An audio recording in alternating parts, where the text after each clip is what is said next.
चलिए सीधे बैठेंगे, 3 टाइम्स ओम बोलेंगे।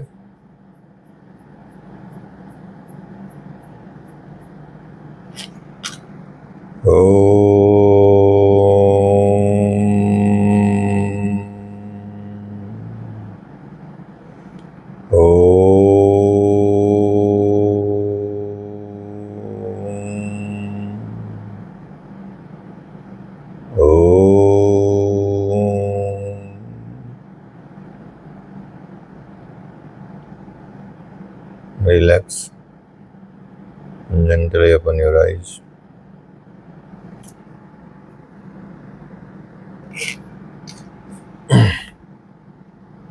एक सेकंड होल्ड कीजिए।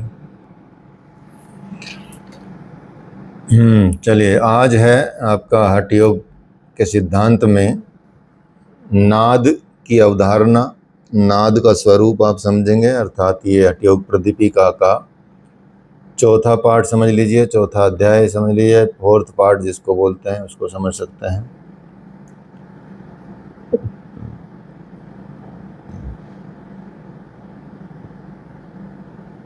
इसमें आप समझेंगे। तो नाद या अनहत नाद भी कहते हैं आगे चल के इसको। तो नाद के विषय में आप यहाँ समझने का प्रयास करेंगे। काफ़ी योग की चीज़ें आप समझ चुके हैं, आसन समझ चुके हैं, नियम भी आप पहले समझ चुके हैं, लेकिन हठ योग प्रदीपिका में आसन भी समझ चुके हैं, मुद्रा बंद, प्राणायाम की भी चर्चा हो चुकी है, ठीक है।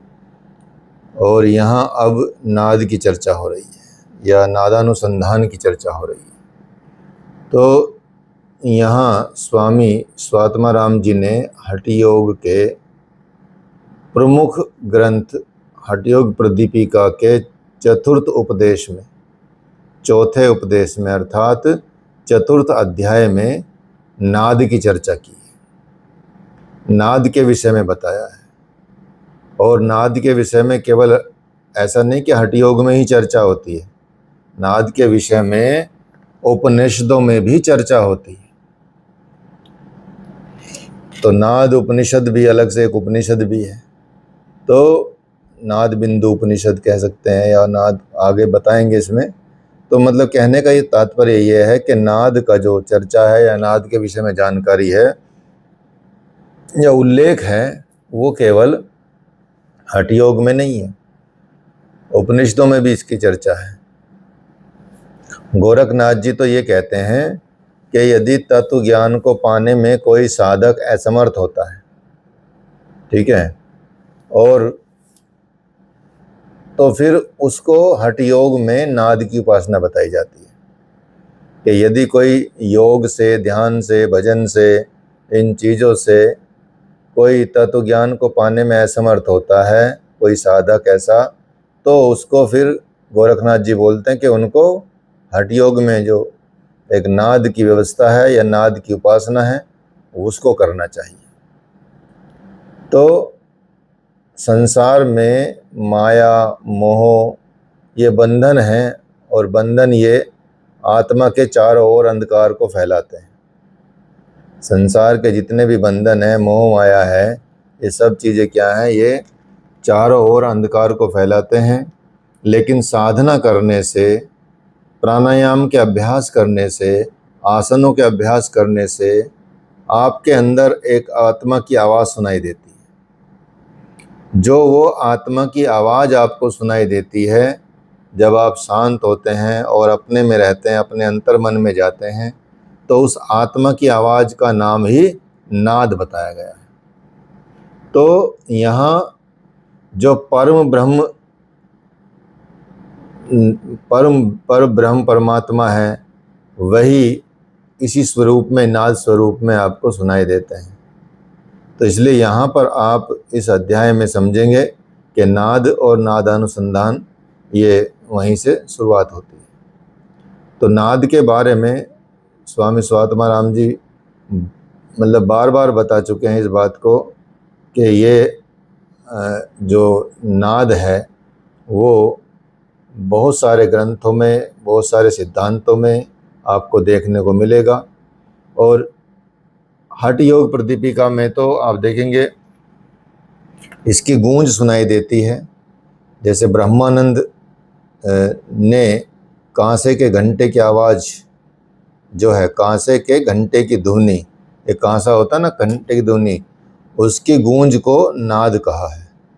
और नाद का अंश स्वरूप ही आत्मा की कला बताया गया है। जो उसका अंश रूप है वो आत्मा की कला बताया गया है। अर्थात कांसे की घंटी होती है, मंदिरों में होती है, आप देखेंगे तो उसकी गूंज के लिए बात की है ब्रह्मानंद जी ने कि ये नाद के जैसी होती है, या गूंज जो है वो नाद ही होती है।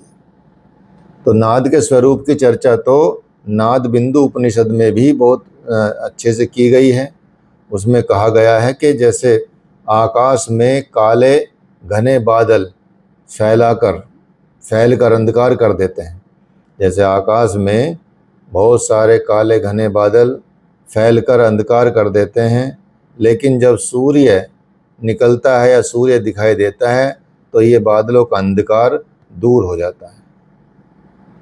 इसी तरह से संसार का माया मोह बंधन भी आत्मा के चारों ओर अंधकार फैलाता है, डार्कनेस लाता है। लेकिन उस डार्कनेस को, उस अंधकार को आप साधना से दूर कर सकते हैं, आप भजन से दूर कर सकते हैं, आप योग से दूर कर सकते हैं, प्राणायाम से दूर कर सकते हैं, और आत्मा की आवाज़ को सुन सकते हैं। इसी आत्मा की आवाज़ का नाम है नाद, जो पर ब्रह्म का देवी प्यमान स्वरूप माना जाता है, और परम ब्रह्म परमात्मा का एक तरह से स्वरूप माना जाता है। इसलिए हठयोग प्रदीपिका में ये कहा गया है कि अशक्य तत्व बोधा नाम मूढ़ा नामपि सम्मतम प्रोक्तम गोरक्षानाथेन नादोपासान मुच्यते। बताया जाता है कि तत्व ज्ञान को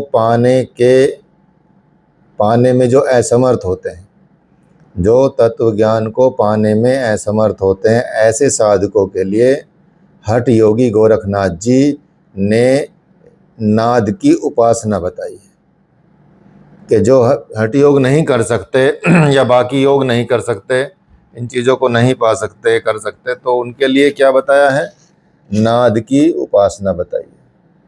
और नाद की बारे में बताते हुए और बात करते हैं, वो कहते हैं कि मुक्तासने स्थितो योगी, मुक्तासने स्थितो योगी मुद्राम संधाय शांभवीम शृणु या दक्षिणे कर्णे नादमंत स्तम के कधी।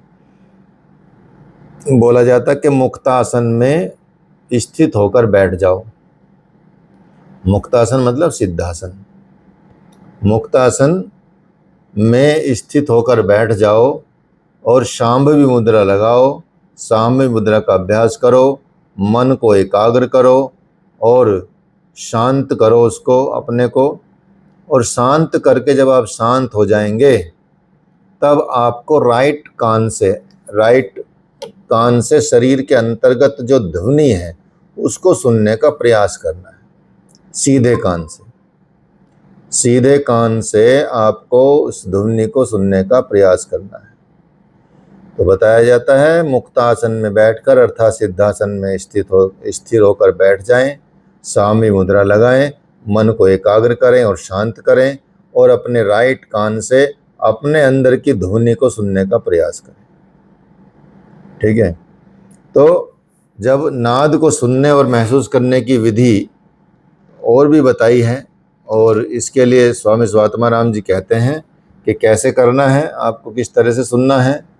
श्रवण पुट नयन युगल घ्राण मुखानाम निरोधम कार्यम शुद्ध सुषुम्ना शरणो स्फुटम मलः श्रूयते नादः।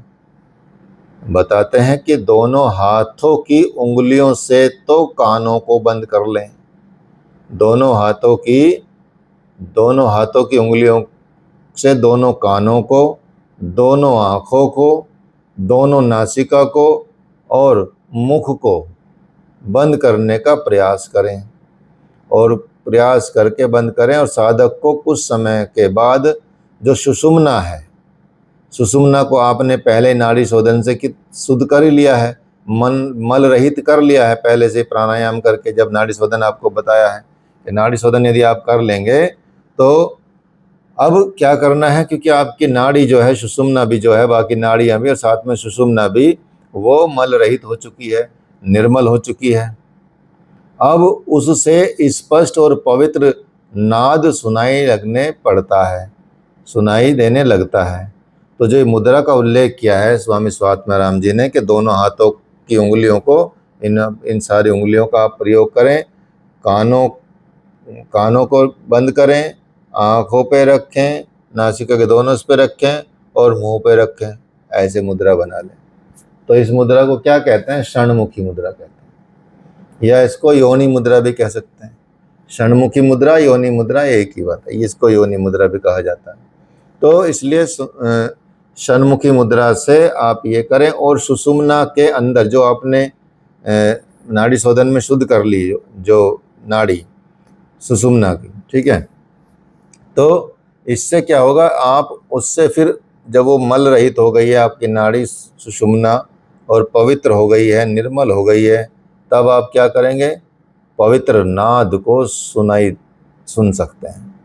आपके अंदर से वो पवित्र नाद सुनाई देने लगेगा।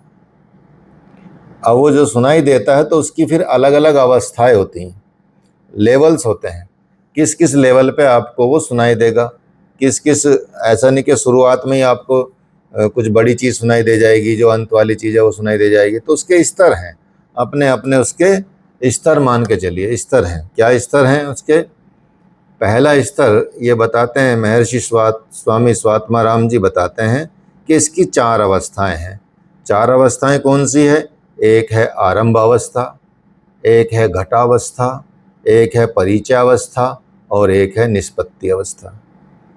आरंभ अवस्था, घटावस्था, परिचयावस्था और निष्पत्ति अवस्था, ये अवस्थाएं आपको इसमें देखने को मिलेंगी, ठीक है।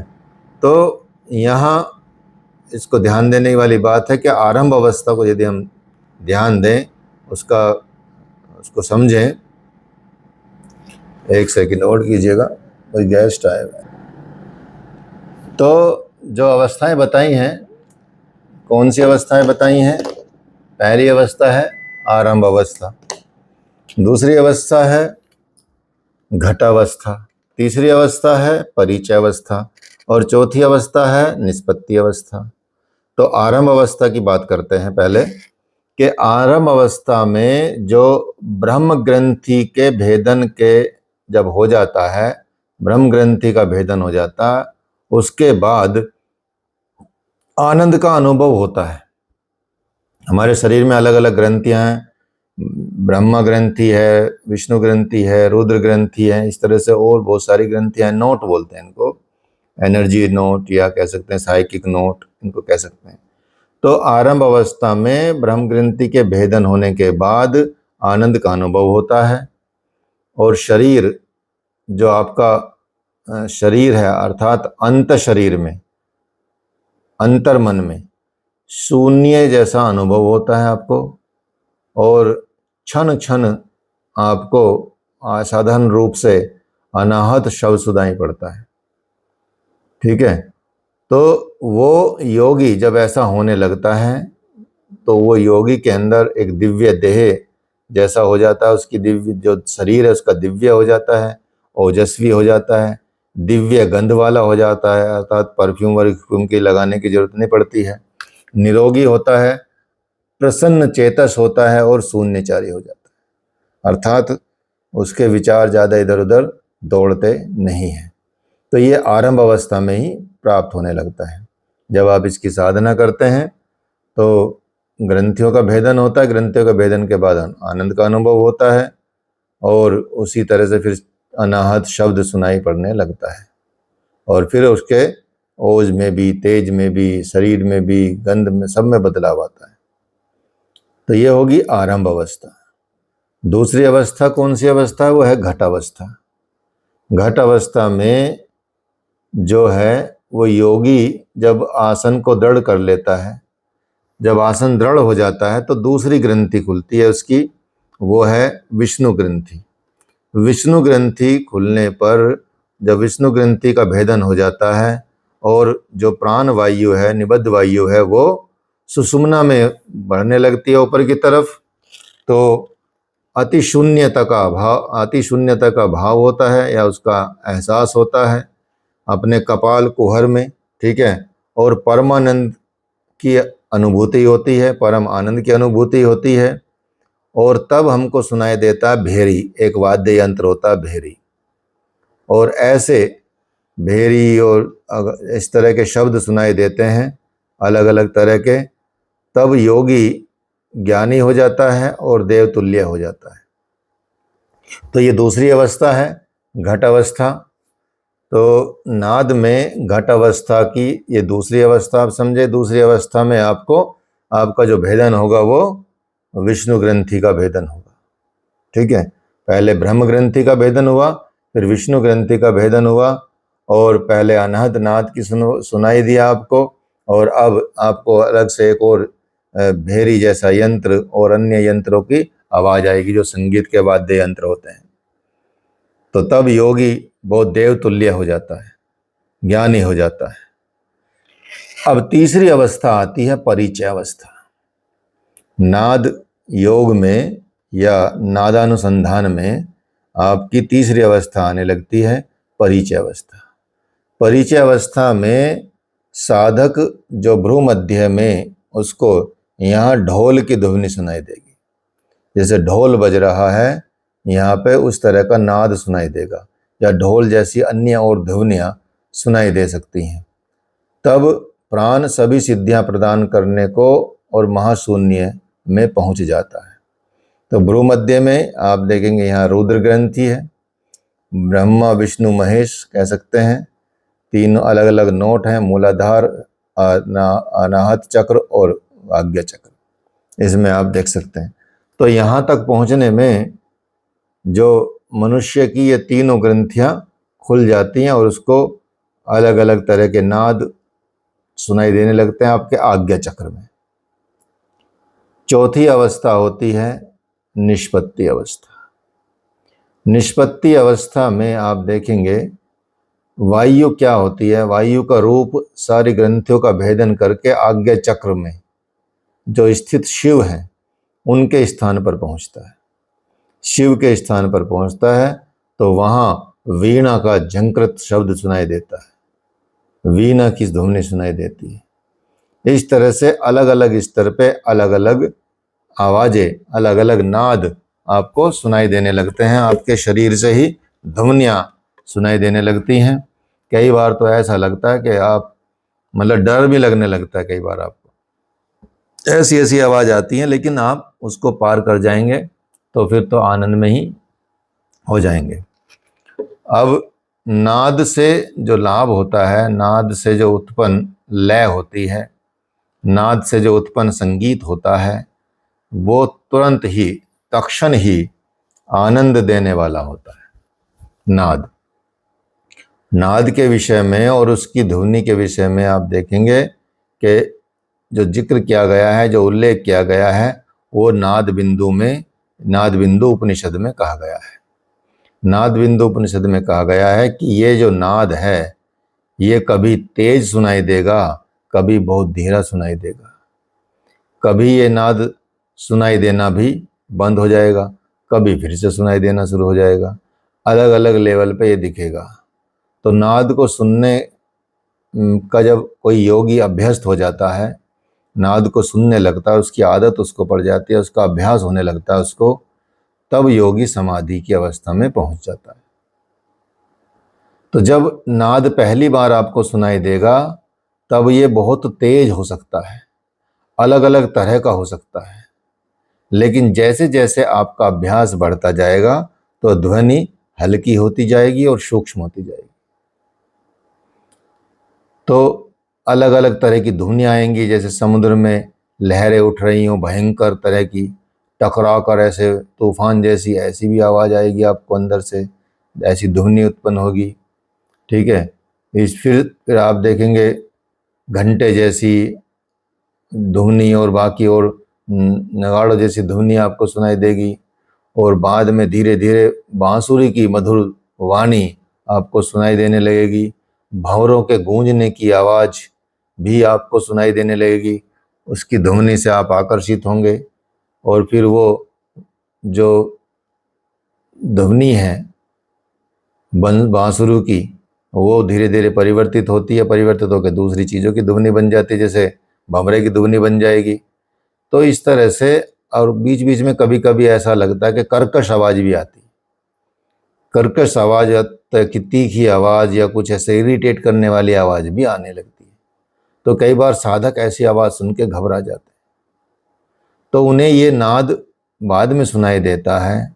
ठीक है, तो इस तरह से आप देखेंगे जो साधक इसको पार कर जाता है, धैर्यपूर्वक इस चीज़ को, कर्कश नाद को भी सुन लेता है आराम से और विचलित नहीं होता, उन्हीं को बाद में वो नाद मधुर सुनाई देने लगता है और वो मधुरतम हो जाता है। और धीरे धीरे साधक का मन भी नाद ध्वनियों में स्थिर होने लगता है, उसका भाव स्थिर हो जाता है, मन आनंद को प्राप्त करने लगता है। तो इस तरह से नाद योग से आप नादानुसंधान से भी आप ईश्वर को प्राप्त कर सकते हैं, ध्यान को समाधि को प्राप्त कर सकते हैं। इसलिए बताया गया हठ योग प्रदीपिका में कि अभ्यस्यमानो नादो यम ब्रह्म वृणुते ध्वनिम पक्षादिपक्षेम अखिलम जित्वा योगी सुखी भवेत्। इस नाद के अभ्यास करने से बाहरी ध्वनि जो है, बाहर का जो शोर है वो लुप्त हो जाता है। नाद का अभ्यास करने से बाहर का जो शोर है इस संसार का वो लुप्त हो जाएगा, आपको सुनाई ही नहीं देगा कुछ भी ऐसा जो आपको विचलित करने लगे। और इतनी भी बात की गई है कि यदि आपने लगातार 15 दिनों का अभ्यास भी कर लिया ना, 15 दिन के अभ्यास में ही जो साधक है वो सभी प्रकार के विघ्नों को जीत सकता है और सुखी हो सकता है। लेकिन 15 दिन के अभ्यास किसके लिए बताया? साधक के लिए। जो शुरुआत कर रहे हैं उनके लिए नहीं, जो साधना कर रहे हैं पहले से ही, जिन्होंने योग ध्यान भजन सीख लिया है वो उनके लिए। और यदि जिन्होंने नहीं भी सीखा तो डायरेक्ट इसमें प्रवेश कर सकता, कोई दिक्कत नहीं। नाद योग में डायरेक्ट एंट्री है, कोई एंट्रेंस एग्जाम नहीं है। ठीक है, तो आप सीधे इसमें प्रवेश कर सकते हैं और आनंद ले सकते हैं उस नाद का, उस संगीत का, जो परमात्मा का संगीत है, जो ब्रह्म का संगीत है, जो ध्वनि आपके अंदर से ही सुनाई देगी, जो संगीत आपके अंदर से ही सुनाई देगा उसका। तो वो बाहर की ध्वनि तो विलुप्त हो जाएंगी, आपको अंदर से ही ध्वनियाँ सुनाई देने लगेगी। इसलिए बताया जाता है कि श्रूयते प्रथमाभ्यासे नादो नाना विदो महान ततोभ्यासे वर्धमाने श्रूयते सूक्ष्म सूक्ष्म कहा। कहने का तात्पर्य यह है कि अभ्यास के पहले चरण में तो आपको अनेक प्रकार के गंभीर नाद सुनाई देंगे। बाद में जब अभ्यास बढ़ता चला जाएगा और सूक्ष्म से सूक्ष्म होता चला जाएगा तो नाद भी सूक्ष्मतर होता चला जाएगा, सुनाई देगा लगेगा। समुद्र की आवाज़ आएगी, बादलों की आवाज़ आएगी, भेरी की आवाज़ आएगी, झरझर झरझर की आवाज़ आएगी नाद के समान। फिर ढोल की आवाज़ आएगी, शुरू में तो ये आवाज़ आएंगी, फिर बीच में ढोल की आवाज़ आएगी, शंख की आवाज़ आएगी, घंटे की आवाज़ आएगी, घड़ियाल की आवाज़ आएगी। ठीक है, इस तरह से अलग अलग ध्वनियाँ उत्पन्न होंगी। और बाद में अंत में किंकिनी की आवाज़ आएगी, वीणा की आवाज़ आएगी, भंवरे की गुंजार की आवाज़ आएगी, आपकी सुषुम्ना नाड़ी से आपको आवाज़ आनी शुरू होगी, अनेक प्रकार के नाद सुनाई देंगे। और जब आप सुनते जाएंगे तो गंभीर ध्वनियाँ बड़ी आनंददायक आपको सुनाई देने लगेंगी। तो गंभीर ध्वनियों के बाद में सूक्ष्म से सूक्ष्म ध्वनियाँ हो जाती हैं, मन फिर स्थिर होने लगता है। और जिस तरह से जो फूलों का रस होता है, फूलों का रस का जो भंवरा है वो पान करता है, उसकी गंध की कोई मतलब अपेक्षा नहीं रखता, उसी तरह से नाद में जो लीन चित्त है, मन है, बाह्य विषयों की कभी अपेक्षा नहीं रखता। इस तरह का आपका जो है मन ऐसा हो जाएगा, चित्त ऐसा स्थिर हो जाएगा। तो विधि बता भी चुके हैं और हठयोग प्रदीपिका में इसकी पूरी विधि बताई गई है। बड़ा चैप्टर है, चौथा इसका पार्ट है हठयोग प्रदीपिका का, ठीक है, क्योंकि उसमें 4 ही बात की गई है। हठयोग प्रदीपिका में 4 अध्याय हैं, या 4 कह सकते हैं कि 4 उपदेश हैं इस हठयोग प्रदीपिका में। तो ये चौथा उपदेश चल रहा है, जिसको नादानुसंधान कहते हैं या नाद कहते हैं। तो इस तरह से आप अपने चित्त को बाह्य विषयों से अपने आप हटा सकते हैं। तो आप देखेंगे जब भी आप, चलो छोड़ो, वो तो दूर की बात है, नाद की बात तो दूर की बात कर रहे हैं, ठीक है।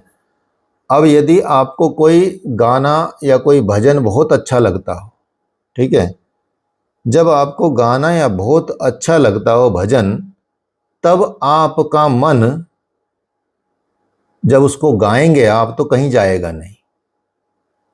आप देखेंगे आपको कुछ नहीं रहेगा, बस उसी में आप मगन रहेंगे और आपको बाकी चीज़ें भी ज़्यादा समझ में नहीं आएंगी, बाहर की चीज़ें नहीं समझ आएंगी, आवाज़ ही नहीं आएगी। एक तो ये स्थिति आप देख लीजिए। एक स्थिति वो देखेंगे जब आप बच्चे के साथ खेल रहे होंगे, ठीक है, छोटा बच्चा है और उसके साथ आप कंप्लीटली बच्चे बने हुए खेल रहे हैं, तब भी आप बाहर की दुनिया से एकदम अनभिज्ञ हो जाते हैं। तो ऐसी कई अवस्थाएं आती हैं आपके जीवन में, चलती रहती हैं। जब आप ऐसी इन स्थितियों में जो फिजिकल दिख रही हैं, संगीत है उसमें आप गाना गा रहे हैं या मगन हो रहे हैं, तो बाहर से मतलब नहीं हो जाएगा। और जब आप बच्चे के साथ खेल रहे हैं या ऐसी और भी अवस्थाएं जीवन में आती हैं, इनके होने से आपका चित्त स्थिर हो जाता है और एक ही जगह लग जाता है। तो जब आप नाद का, योग का अभ्यास करेंगे तो वो ऐसा ही होने लगेगा, वो फिर परमानेंट होगा। यहाँ तो क्षणिक होता है, यहाँ तो 1 मिनट गाया, 2 मिनट गाया, फिर बच्चे को भी 1-2 चीज़ें कराई, सिखाई या कुछ खेले उसके साथ, फिर अलग हो जाते हैं। लेकिन यहाँ परमानेंट आ जाती हैं चीज़ें। तो मनो मत गजेंद्रस्य विषयोद्धान चारिणी नियंत्रणे समर्थयम निनाद निश्यतांकुश। बताते हैं कि विषय रूपी जो उद्यान है, उसमें विचरण करने वाले चित्त रूपी मंदोन्मल हाथी, मतलब मदमस्त जो हाथी है, को वश में करने के लिए ये नाद रूपी अति तीक्ष्ण अंकुश सर्वथा समर्थ है। तो यदि किसी का ध्यान वैसे नहीं लगता तो नाद के साथ लग जाता है, संगीत के साथ लग जाता है, म्यूजिक के साथ लग जाता है, ठीक है।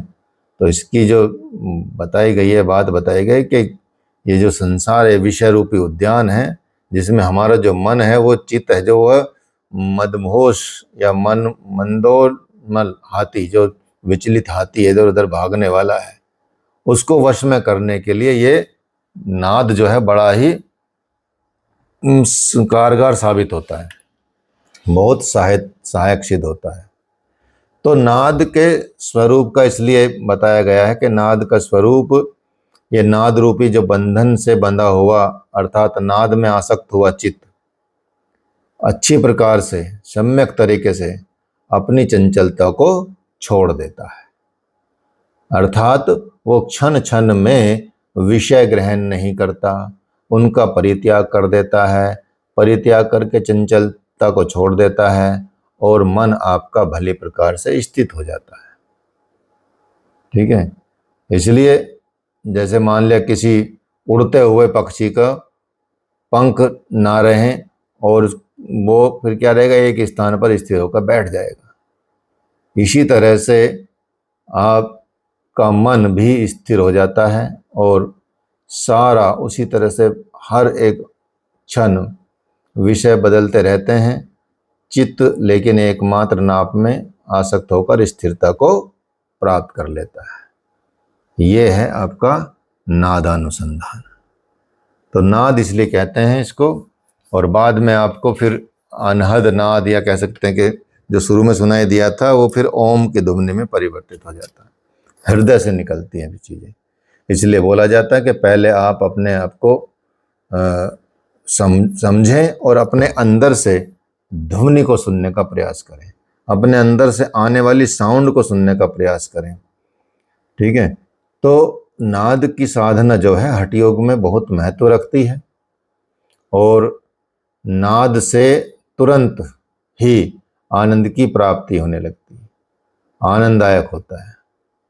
उसकी ध्वनि, उसके विषय में नाद बिंदु में भी बहुत बार कहा गया है, और स्थिति बताई गई है कि कैसे नाद की शुरुआत होती है, कैसे धीरे से तेज से। ठीक है, कभी ये आती है, कभी बंद हो जाती है, लेकिन जब योगी अभ्यास करते हैं या साधक जब अभ्यास करते हैं तो इस अभ्यास से, नाद के अभ्यास से समाधि तक पहुंच सकते हैं। तो इसलिए अभ्यास बढ़ता जाएगा और आपका जो नाद है वो सूक्ष्म, अति सूक्ष्म होता चला जाएगा। तो ये 4 अवस्थाएं भी समझ लिया आपने, और नाद का स्वरूप समझ लिया है। आरंभ अवस्था क्या है, घट अवस्था क्या है।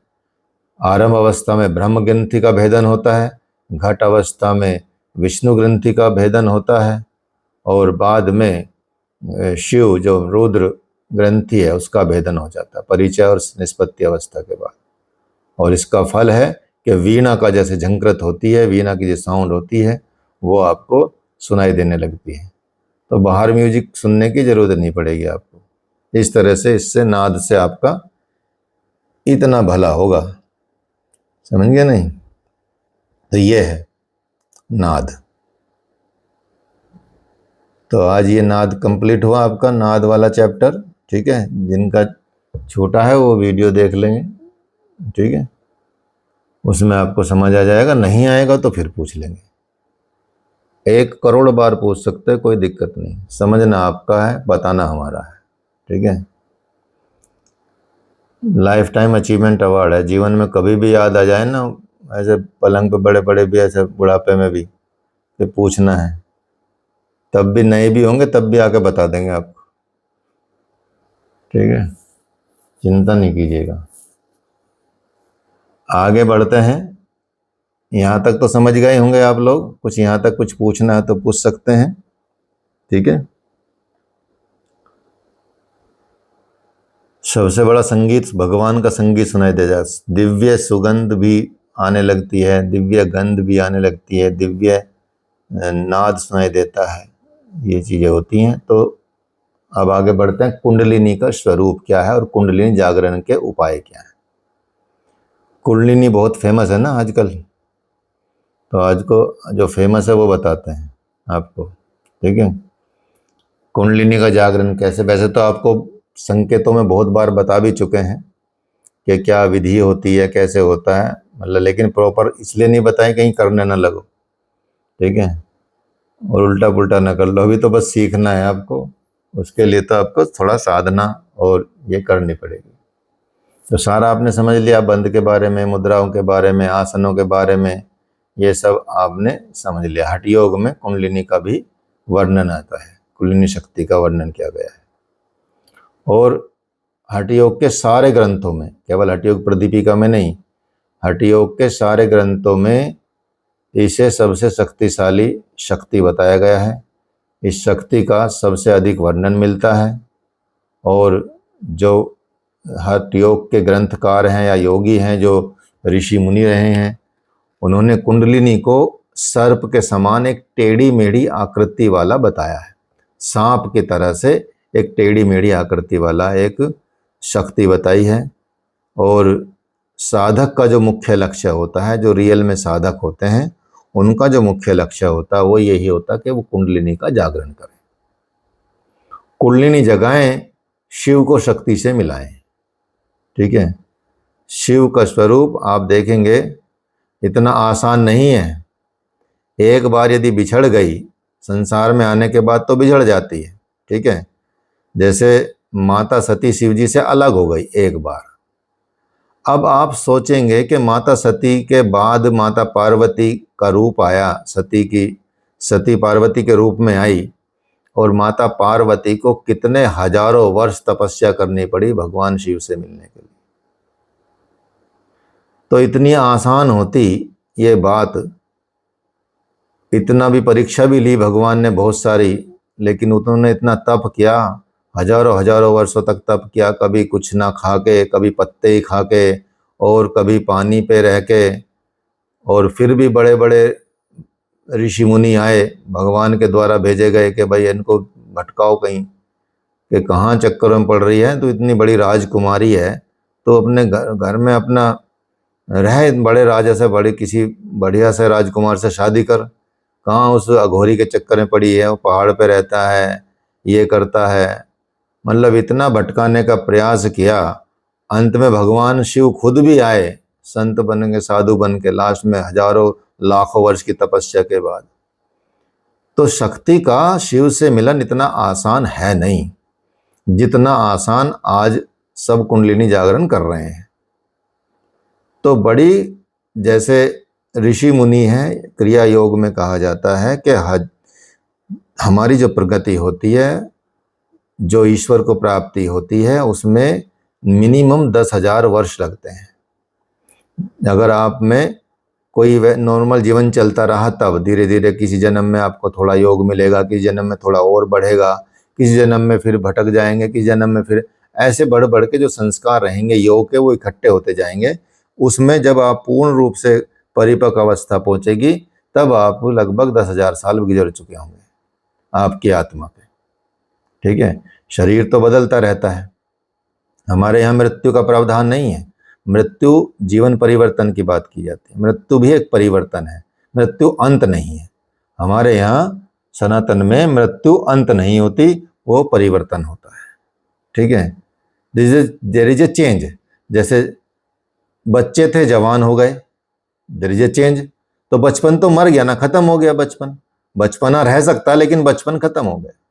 ठीक है, तो आपको दुख हुआ, बचपन से जवान होते हुए दुख नहीं हुआ, होता ही नहीं है। जवान से प्रौढ़ अवस्था में आ गए तो जवानी गई, प्रौढ़ अवस्था आ गई तो कहाँ दुख हुआ। प्रौढ़ अवस्था से वृद्धावस्था आ गई तो वो चली गई वृद्धावस्था, मतलब प्रौढ़ावस्था चली गई तो वृद्धावस्था आ गई, तो कहाँ दुख हुआ। वृद्धावस्था में भी बीमार हो जाएंगे तो कई बार दुख होने लगता है, अदरवाइज यदि आदमी स्वस्थ रहे तो कोई दुख नहीं होता, बल्कि अनुभव का उसको बड़ा। आमतौर पे बोला जाता है कि मृत्यु ही अंत है। कहाँ बोला जाता है? यहाँ बोल रहे परिवर्तन है। कहाँ बोला जाता है? आमतौर पे ऐसे सुनने में आता है कि मृत्यु ही अंत है। इसलिए तो आमतौर की बात नहीं करते हम खास तौर की बात करते हैं। ठीक है, आमतौर की बात योग में नहीं होती, आमतौर की बात अभ्यास में नहीं, उसमें अध्यात्म में नहीं होती। यहाँ खास तौर की बात होती है। मृत्यु कहाँ अंत है, आप बताओ? मृत्यु अंत है ही नहीं। और जो मोक्ष की प्राप्ति होती है वो भी मृत्यु से पहले ही होती है। मृत्यु होगी तो जन्म होगा, सिंपल है। ठीक है, और जिसका जन्म होगा उसकी मृत्यु अवश्य हो गई।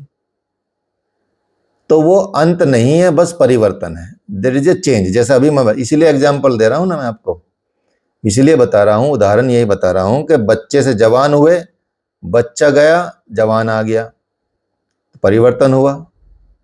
जवान से बूढ़ा हुआ तो जवानी चली गई, बुढ़ापा आ गया तो परिवर्तन हुआ।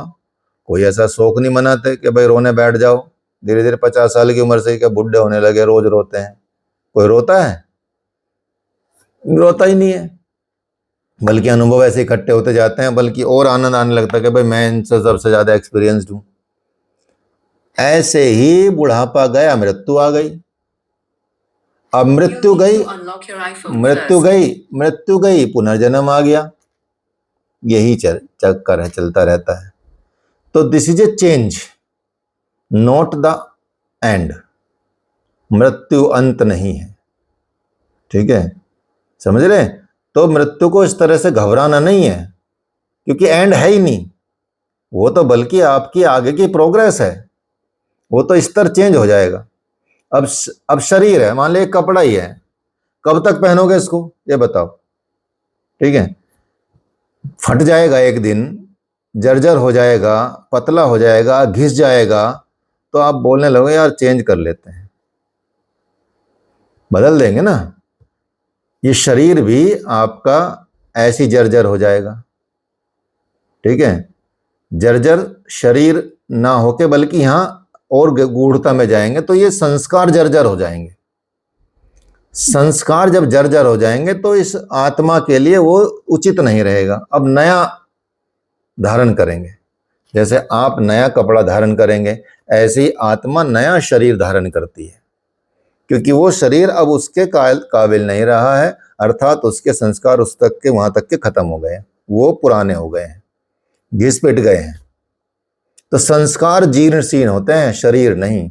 शरीर क्यों इसलिए कहा जाता है क्योंकि बच्चे का कौन सा शरीर जीर्ण शीर्ण होता है? बच्चे भी तो मर जाते हैं, मृत्यु होती है उनकी, किसी भी उम्र में मृत्यु होती है। हर उम्र में शरीर जीर्ण शीर्ण कोई होता है, फिर वो क्यों मर गए? वो इसलिए मर गए क्योंकि उनका वो संस्कार जीर्ण शीर्ण हो गए। तो अब नए संस्कारों के साथ आपका जन्म होगा, सिंपल सी बात है। तो इस तरह से उसको हम मृत्यु को अंत नहीं मानेंगे। मृत्यु इज नॉट द एंड, मृत्यु इज द चेंज, परिवर्तन, ये परिवर्तन है मृत्यु, ठीक है। इसलिए खुश होकर मरो, जीवन में मुस्कुराते हुए मरो, चाहे कुछ भी धरा रह जाए धरती पे, कोई दिक्कत नहीं। आप लेकिन प्रसन्न रहो, दूसरों को रोने दो जो जा रहे हैं, ठीक है। वो तो रोएंगे जोएंगे, जो भी करना उनको करेंगे, और रोता भी कौन कितने दिनों तक है, ठीक है। अंततः आपको वो पार्टी में हंसता ही मिलेगा, ठीक है। तो क्या है? परिवर्तन है, this is the change only. तो चेंज मानिए, मृत्यु मत मानिए, मृत्यु अंत नहीं है, ठीक है। बहुत बड़े बड़े विद्वानों ने, दार्शनिकों ने लिखा है, भगवत गीता में लिखा है, सारे शास्त्रों में लिखा है। इसलिए आमतौर पे तो लोगों की इतनी जागृति है कहाँ, वो तो इस संसार को ही बहुत समझते हैं कि भाई ये संसार ही सब कुछ है। वो तो इस मोह माया को ही सब कुछ समझते हैं कि ये सब कुछ है, इसलिए दिस इज नॉट एंड, समझ गए। तो ये है स्थिति। तो यहाँ यही बता रहे हैं कि कुंडलिनी शक्ति जो वास्तव में शक्ति है, जो ब्रह्मरंध्र को, इसको सुषुम्ना को पार करके और ग्रंथियों को पार कर जाती है और फिर यहाँ सहस्त्रार चक्र में भगवान शिव से मिलती है, तब मिलन होता है भगवान शिव और पार्वती का। तो जैसे बताया, जन्म हुआ तो अलग हो गई, अर्थात माता पार्वती खुद अलग हो गई, माता सती, और फिर पार्वती माता को मिलने में हजारों वर्ष लगे, कितनी कठोर तप लगा, कितनी तपस्या लगी। तो ऐसे कैसे तुरंत मिला दोगे? 2 मिनट का अभ्यास करने से, या 15 दिन अभ्यास करने से, या 3-4 महीने अभ्यास करने से, कोर्स करने से मतलब ही नहीं है, ठीक है। हाँ, ऐसा नहीं कि ये मतलब ये असंभव है, संभव है, बिल्कुल संभव है और होता ही है, ऐसा नहीं है, ठीक है। लेकिन उसके लिए आपको पूर्णतः योग की विधियों के द्वारा, योग के सिद्धांतों के द्वारा और योग के प्रयोगों के द्वारा ही आपको आगे बढ़ना होगा, उसको छोड़ नहीं सकते आप। तो जो ऋषियों ने बताया है कि कुंडलिनी जागरण जो है साधकों का बड़ा मुख्य लक्ष्य होता है। जगह तो लो, लेकिन उसको ऊपर भी तो चढ़ानी है। जागा तो कोई भी लेगा, कोई दिक्कत नहीं, लेकिन जगा के वो एकदम वहां विचलन पैदा कर देगी। लेकिन जगा के फिर इसको ऊपर ले जाना है, ऐसा नहीं कि जगा के छोड़ दो, तो वो तो ऐसी हो जाएगी जैसे सांप को कोटिल करके छोड़ दिया हो, अपने घायल करके छोड़ दिया हो, ठीक है, इतना खतरनाक हो जाएगी। तो जगाना है लेकिन ऊपर ले जाना है साथ में। तो जागरण तो मुख्य लक्ष्य है ही, उसे हम समाधि से निर्वाण, मोक्ष, कैवल्य या मुक्ति भी कह सकते हैं जब वो ऐसी स्थिति पहुंच जाती है। इसलिए कुंडलिनी शक्ति को एक तरह से सोने की पिटारी की तरह गुप्त रखना चाहिए। ये एक गोपनीय विद्या है, गूढ़ विद्या है, गूढ़ रहस्य है, समझ गए नहीं? तो अब यहाँ कुंडलिनी शक्ति का थोड़ा परिचय समझ लेते हैं।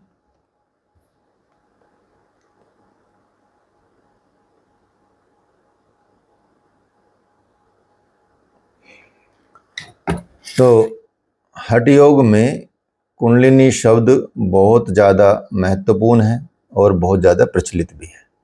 इतना फेमस है आप सोच भी नहीं सकते, और अट्रैक्टिव भी है। बहुत अट्रैक्शन होता है सबका इसके प्रति, उसी का लाभ उठा के लोग पैसा कमाते हैं। ठीक है, बहुत पैसा कमाते हैं। कुंडलिनी योगा, कुंडलिनी शक्ति, कुंडलिनी ये, कुंडलिनी वो, कुंडलिनी तंत्र, षड्यंत्र तंत्र, सब कुछ चलता है। ठीक है, तो ये है कुंडलिनी, बड़ा अट्रैक्टिव भी है, सबको अट्रैक्ट करता है। चक्र को, अंग्रेजों को तो ज़्यादा ही करता है ये सिस्टम। तो ये बहुत महत्वपूर्ण है, इसलिए हठ योग के सारे ग्रंथों में इसका सबसे ज़्यादा वर्णन किया गया, चाहे वो घृण संहिता हो, चाहे वो शिव संहिता हो, सब में बड़े विस्तार से इसका वर्णन है। तो इसलिए हम सब जानते भी हैं कि हठ योग का मुख्य उद्देश्य भी कुंडलिनी शक्ति को जागृत करना है, जिसके द्वारा साधक संसार के सभी प्रकार के माया मोह को छोड़कर परमात्मा के साथ एकाकार हो जाता है। मतलब है उस उच्च स्थिति को प्राप्त कर जाता है। और इस शक्ति को हम ही नहीं, पश्चिमी विद्वान भी मानते हैं, और वो इसे सर्पवत ही मानते हैं, लयाविंत अग्नि मानते हैं, सरपेंट फायर इसको कहते हैं। तो बहुत सारे मतलब अंग्रेजों ने भी इसके बारे में बहुत सारी चीज़ें लिखी हैं। कॉस्मिक इलेक्ट्रिसिटी भी कहा जाता है, किसी अंग्रेजों ने तो इसकी भी संज्ञा दे दी है, कॉस्मिक इलेक्ट्रिसिटी। तो कुंडलिनी सर्पाकार है, एक शक्ति है, सर्पाकार शक्ति है, क्योंकि इसकी गति जो है वो वलयाकार सर्प जैसी होती है। एनर्जी, कोई ऐसे नहीं कि फिजिकल चीज़ है कोई, this is not a physical cheese, physical नहीं है कुछ ये। ऐसा नहीं कि ये फिजिकल रूप में दिखेगा, भाई यहाँ सांप दिख रहा है और फिर वो ऊपर जा रहा है। This is a energy. जैसे आपने देखा होगा कई फिल्मों में एनर्जी ऐसे चलती है, शक्तियाँ ऐसे दौड़ती है। ठीक है, जैसे बिजली आपने आकाश में देखी होगी, ठीक है, किसी भी रूप में दिख सकती है ऐसे दौड़, तो उस तरह से एनर्जी है। तो वो सर्पाकार है, ठीक है, वलयाकार जैसी है। तो योग के अभ्यासियों के शरीर में ये चक्राकार चलती है और इसमें शक्ति का संचार बढ़ाती है। तो ये एक विद्युत अग्नि में गुप्त शक्ति है, गुप्त रूप से रहती है, और ये एक साइकिक सेंटर्स में रहती है, इंद्रियों में रहती है, चक्रों में रहती है। ठीक है, और अपने आप में एक ये बहुत बड़ी पावर है, ये मान के चलिए।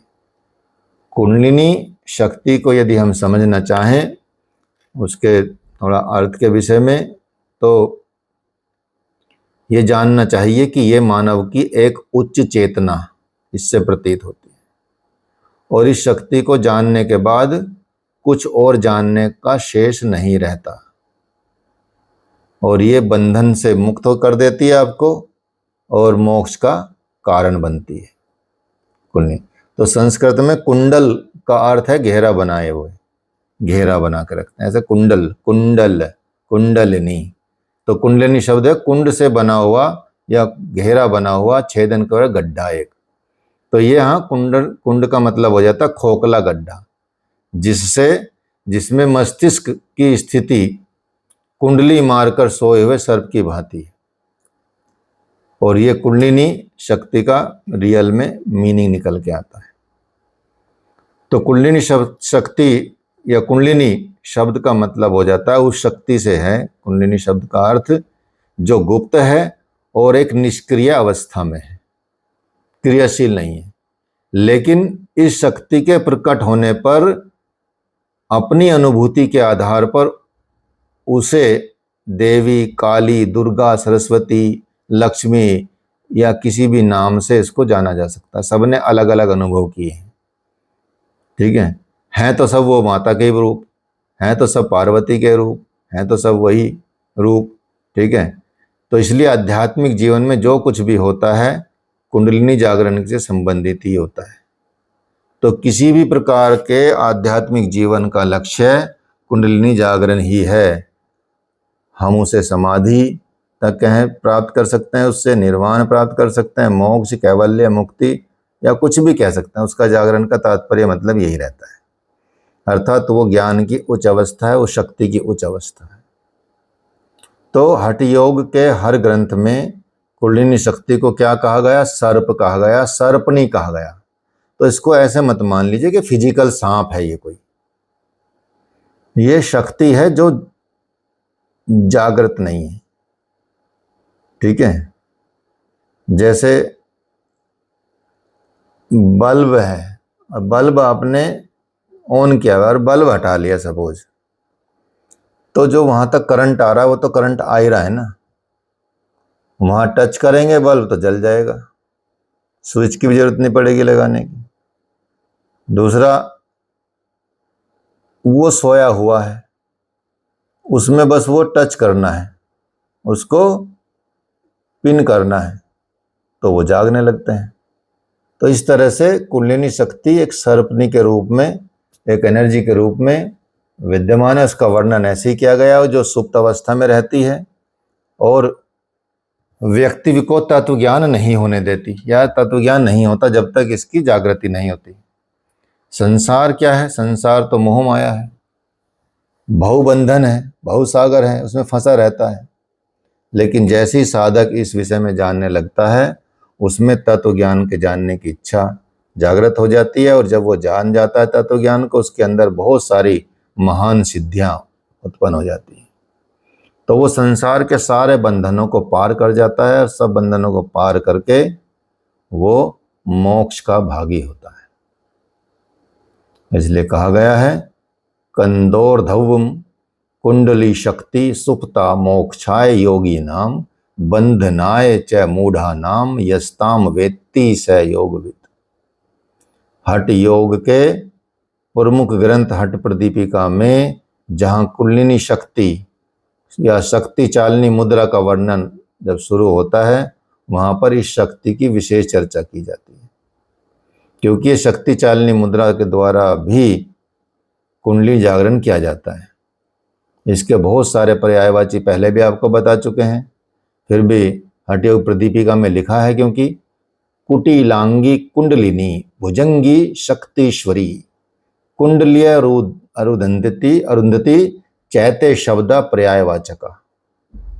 मतलब कुंडलिनी कह लो उसको, या कुटिलांगी कह लो, या भुजंगी कह लो, या शक्ति कह लो, या ईश्वरी कह लो, या कुंडली कह लो, या अरुंधति कह लो, कुछ भी कह लो, ये एक ही बात है। तो अलग अलग नाम से कोई आपको भ्रमित ना करे, इसलिए आपको बता रहे हैं कि ये पर्यायवाची शब्द हैं इसके कुंडलिनी के, ठीक है। तो ये शब्दों का कुंडलिनी मतलब प्रयोग किया जाता है। इसके बाद बताया जाता है कि उद्घाटयेत कपाटम तू यथा कुंचीयका हठात कुंडल्यन्य तथा योगी मोक्ष द्वारम विभेदयेत। मतलब जिस तरह से चाबी द्वारा ही किवाड़ का या दरवाजे का ताला खोला जाता है, उसी तरह से योगी कुंडली के द्वारा ही मोक्ष द्वार का भेदन करता है। अर्थात मोक्ष के द्वार की चाबी है कुंडली शक्ति। हठ योग में यह बताया, सारे हठ योग ग्रंथों में यह बताया गया। तो बहुत बाकी ग्रंथों में भी कहा गया है कि ये शक्ति जागृत होने पर मूलाधार से प्रत्येक चक्र का भेदन करके सहस्त्रार तक पहुंचकर शिव से मिलती है, ठीक है। और ये स्थिति प्राप्त करके योगी धन्य हो जाता है। जब सहस्त्रार रूप से जग उठता है, तब उसका जो देह अभिमान है आत्मा में, चाहे जब देह से अपने आप को खींच लेता है, तो उसके अंदर ये होता है कि वो जब चाहे देह के अंदर चला जाए, जब चाहे देह के अंदर वापस लौट आए। ये शक्ति आ जाती है, चित्त में चैतन्य बना रहता है। इस स्थिति को प्राप्त करने के बाद शरीर, चित्त, इन सब पे वो नियंत्रण प्राप्त कर लेता है, और फिर बाकी सब रोग, राग, द्वेष, शोक आदि दुख से सबसे मुक्त हो जाता है। अर्थात तभी कहते हैं, महर्षि पतंजलि भी कहते हैं, तदा दृष्टु स्वरूप स्थानम। तब व्यक्ति या दृष्टा अपने स्वरूप में स्थित हो जाता है। तीसरा सूत्र है पतंजलि योग सूत्र का, उसमें बताया गया, जब बोला गया कि योग से चित्तवृत्ति निरोध, योग चित्तवृत्ति निरोध से होगा क्या, तो महर्षि बताते हैं कि ये होगा तदा दृष्टु स्वरूपवस्थानम, ये होगा। ठीक है, तो इसलिए अब आगे इसको थोड़ा सा और समझते हैं कि कुंडलिनी जो है उसका स्थान क्या है, उसका आकार क्या है। तो कुंडलिनी हमारे शरीर में रीढ़ की हड्डी जो है, रीढ़ की हड्डी के सबसे निचले हिस्से में सोई हुई एक गुप्त शक्ति है। रीढ़ की हड्डी के सबसे नीचे पहुंचाओ, सबसे निचले हिस्से में एक गुप्त रूप से सोई हुई शक्ति रहती है। पुरुष के शरीर में इसकी जो स्थिति है वो मूत्राशय और मलाशय, ठीक है, अर्थात उपस्थ और गुदाद्वार के बीच में जो पेरिनियम है वहां होती है। और स्त्रियों के शरीर में ये गर्भाशय अर्थात जो ग्रीवा यानी सर्विक्स में स्थित होती है, मतलब योनि के अंदर ऊपर जाके होती है। तो यह केंद्र एक स्थूल संरचना है जिसे मूलाधार चक्र कहते हैं। तो इस स्थिति को बताया गया है। तो इसलिए यहीं पे आपको आभास होगा कि वहां पे कुंडलिनी शक्ति जब जगेगी तो, ठीक है। इसलिए जो भी आसन बताए जाते हैं, चाहे वो आप सिद्धासन जैसे आसन है, वो वहां पे दबाव डालने के लिए बात की जाती है। तो इसलिए बताया जाता है कंदोर्धव कुंडलिनी शक्ति, अर्थात कंद के ऊपर और उपस्थ के नीचे इस कुंडलिनी शक्ति का स्थान है। ईड़ा भगवती गंगा, पिंगला यमुना नदी, ईड़ा पिंगला और ब्रो मध्य बाल रिंडा च कुंडली। ईड़ा भगवती है, गंगा है, पिंगला यमुना नदी है और ईड़ा पिंगला के बीच में स्थित बाल रंडा कुंडली है।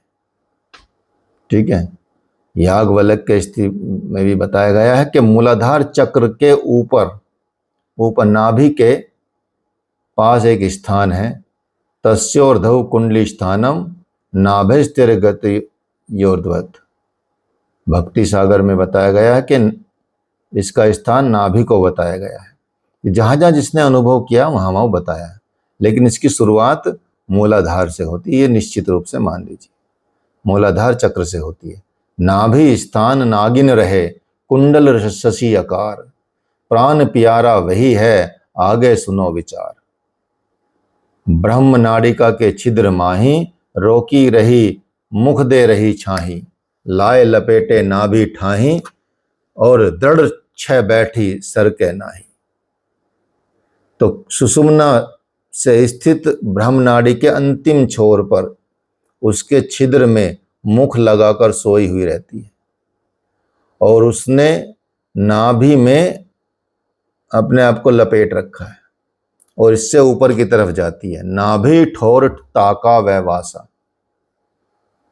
तो कुंडलिनी शक्ति के आकार के बारे में यह बताया गया है कि कुंडली कुटिलाकारा सर्पवत परिकीर्तिता, सा शक्ति स्वचालिता येन से मुक्तो नात्र संशय। अर्थात कुंडलिनी सर्प के समान टेढ़ी मेढ़े आकार वाली है। आकार के संबंध में यह बात की गई है, भक्ति सागर में कहा गया है। भक्ति सागर में बताया गया, सवा विलस्त की जाकी देही, तामे अस्थित नीव सनेही, नागिन सूक्ष्म जान ये, बाल सहसवा भाग, सुखदेव कहे आकार ही, रक्त चरण ज्यो नाग। नाभि ठोर ताका है वामा, नाभि ठोर ताका है वामा, पराग मणिज्यो परकासा, आठ लपेटे वाई जानो, ताते शक्ति कुंडलिनी मानो। कहने का तात्पर्य है कि सवा बालिस्त लगभग 1 फुट लंबी, सवा बालिस्त अर्थात 1 फुट लंबी, बाल के 1000वें भाग के बराबर नागिन की तरह अत्यंत सूक्ष्म लाल रंग की है। अब सोच लो बाल का 1000वां भाग कितना होगा, ठीक है, कहां दिखाई देगी आपको, इसलिए बता रहे शक्ति है। बाल के 1000वें भाग के बराबर नागिन की तरह अत्यंत सूक्ष्म है और लाल रंग की है, 1 फीट लंबी है, परागमणि की तरह रक्तिम प्रकाश युक्त, ठीक है, लाल प्रकाश युक्त है, मणि की तरह चमकती। कुंडलिनी शक्ति 8 लपेटे बेकर नाभि स्थान में सुप्त अवस्था में रहती है। तो योग याज्ञवल्क्य में भी 8 प्रकृति रूप 8 कुंडल लपेटे की चर्चा की गई है। तो यहां सर्पनी रूपी कुंडलिनी द्वारा 8 लपेटे लगाने की चर्चा की गई है और उसे नाभि स्थान में अवस्थित कहा गया है। इसका जागरण कैसे करना है, ठीक है, इसके जागरण के विषय में आपको हम कल बताएंगे। वैसे खत्म कर सकते हैं, 10 मिनट लगेगी, चाहो तो खत्म करें, नहीं तो कल बताएं। बताओ आप लोग, कल बता दें, आराम से बता देंगे, ठीक है, वो ठीक रहेगा, अच्छे से समझ लोगे आप लोग।